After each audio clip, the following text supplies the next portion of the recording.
그날 밤 문 하나만 넘으면 제 인생은 완전히 달라질 수도 있었습니다. 나는 이미 결혼한 사람이었고 그녀도 그 사실을 알고 있었습니다.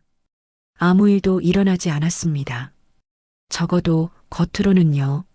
하지만 그날 이후로 나는 한 번도 예전의 나로 돌아간 적이 없습니다. 이 이야기는 누구에게도 말하지 못한 내 인생의 금기에 관한 이야기입니다. 그날은 평범하게 시작됐습니다. 회사 워크숍 마지막 날이었습니다. 강원도 어느 리조트 2박 3일 일정의 마지막 밤이었죠. 솔직히 저는 이런 행사를 별로 좋아하지 않습니다. 어색한 술자리, 억지 웃음, 다음날 아침 후회만 남는 그런 시간들이요. 그런데 그날은 달랐습니다.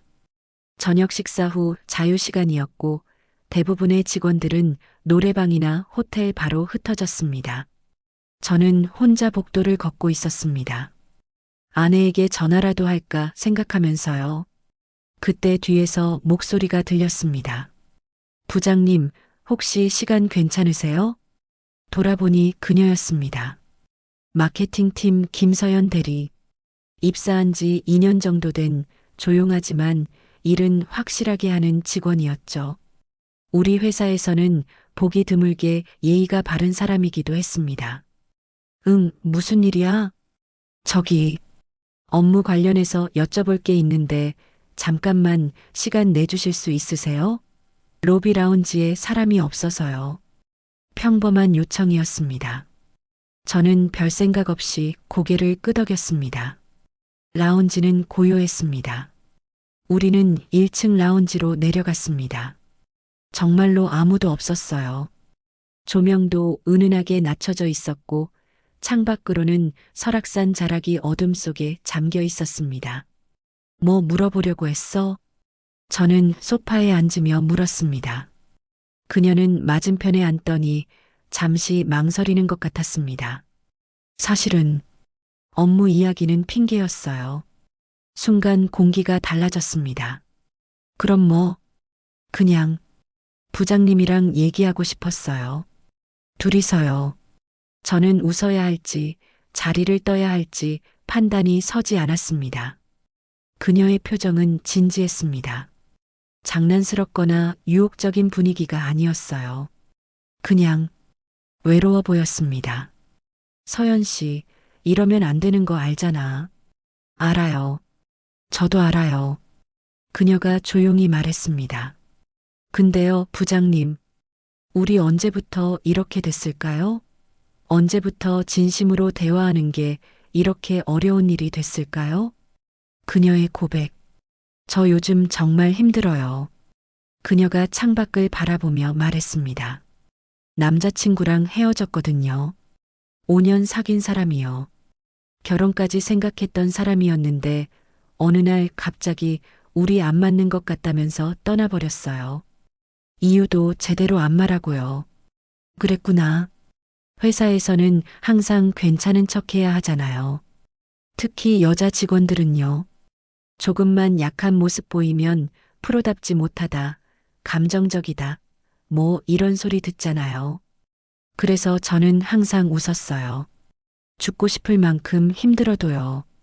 저는 말없이 듣고만 있었습니다. 그런데 부장님은 달랐어요. 제가 힘들어하는 거 눈치채셨잖아요. 말도 안 했는데 그날 보고서 늦게 제출했을 때 다른 사람들은 다 짜증냈는데 부장님만 괜찮아. 천천히 해라고 하셨죠. 그냥 내가 평소랑 달라 보여서 그게 저한테는 큰 위로였어요. 침묵이 흘렀습니다. 편안한 침묵이었습니다. 경계가 흐려지기 시작했습니다. 부장님은 결혼 생활 행복하세요? 예상치 못한 질문이었습니다. 왜 그걸 물어? 그냥 궁금해서요. 부장님 같은 분도 외로울 때가 있나 싶어서 저는 한참을 망설였습니다. 그리고 솔직하게 말했습니다. 글쎄, 행복하다고 말하긴 어렵지. 불행하다고도 할 수 없고, 그냥 익숙한 거지. 아내와의 관계가 익숙한 거요? 응. 사랑이 아니라 습관이 된 거야. 아침에 다녀올게 하고 저녁에 힘들었어? 물어보는 것. 그게 사랑인지 그냥 시스템인지 모르겠어. 그녀가 고개를 끄덕였습니다. 저도 그랬어요. 남자친구랑요. 마지막 1년은 사랑이 아니라 관성이었던 것 같아요.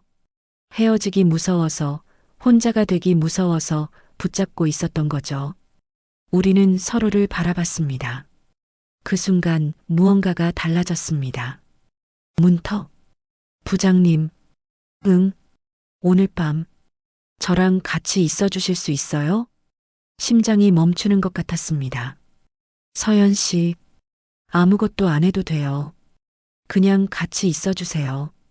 이 리조트에서 이 밤이 끝나기 전까지만요. 혼자 있기 너무 싫어요. 이성적으로 생각하면 말도 안 되는 상황이었습니다. 저는 결혼한 사람이고 그녀는 제 부하 직원이었습니다. 거절해야 했습니다. 일어나서 방으로 돌아가야 했습니다. 하지만 저는 움직이지 못했습니다.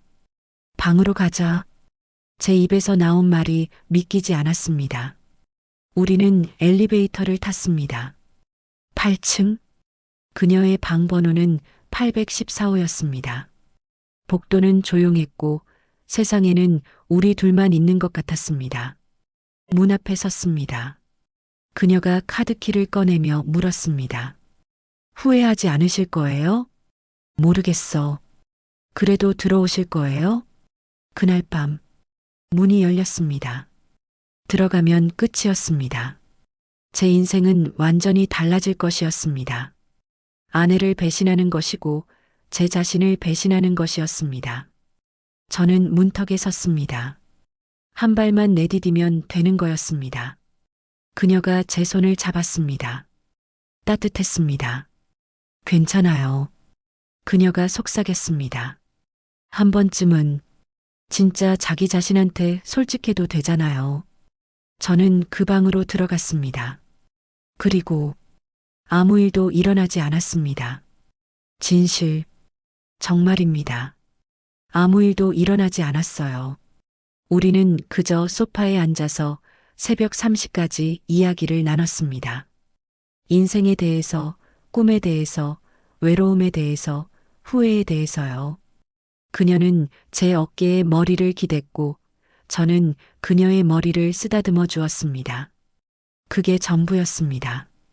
키스도 없었고 포옹도 없었고 그 어떤 신체적 접촉도 없었습니다. 하지만 그날 밤 저는 제 아내에게 한 번도 느껴본 적 없는 친밀감을 느꼈습니다. 그녀와 저는 영혼으로 연결되어 있었습니다. 새벽 3시 30분 저는 제 방으로 돌아왔습니다. 아무도 몰랐습니다. 아무 일도 일어나지 않았으니까요. 그날 이후 제 인생은 완전히 달라졌습니다. 겉으로는 아무것도 변하지 않았습니다. 저는 여전히 평범한 직장인이고 좋은 남편이고 성실한 부장입니다. 하지만 제 마음속에는 균열이 생겼습니다. 나는 누구인가? 나는 정말로 행복한가? 나는 내 인생을 살고 있는가? 아니면 다른 사람의 기대대로 살고 있는가? 이런 질문들이 제 머릿속을 떠나지 않습니다. 그리고 무엇보다 저는 그녀를 잊을 수가 없습니다. 매일 아침 출근하면 그녀가 보입니다. 회의실에서, 복도에서, 커피 머신 앞에서요. 우리는 평범하게 인사를 나눕니다. 아무도 눈치채지 못할 만큼 자연스럽게요. 하지만 우리 둘만 아는 비밀이 있습니다. 그날 밤 814호 방에서 우리가 나눈 대화를요. 그리고 문 하나를 넘었지만 선은 넘지 않았다는 사실을요. 질문입니다. 여러분이라면 어떻게 하셨을까요? 그날 밤 그 문 앞에서 여러분의 선택은 무엇이었을까요?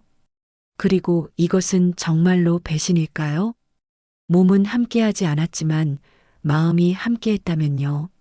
저는 아직도 답을 모르겠습니다. 다만 한 가지 확실한 건 그날 이후로 저는 예전의 제가 아니라는 것입니다. 그리고 어쩌면 제 인생에서 가장 중요한 순간이 바로 그날 밤이었을지도 모른다는 것입니다. 챕터 2에서 계속됩니다.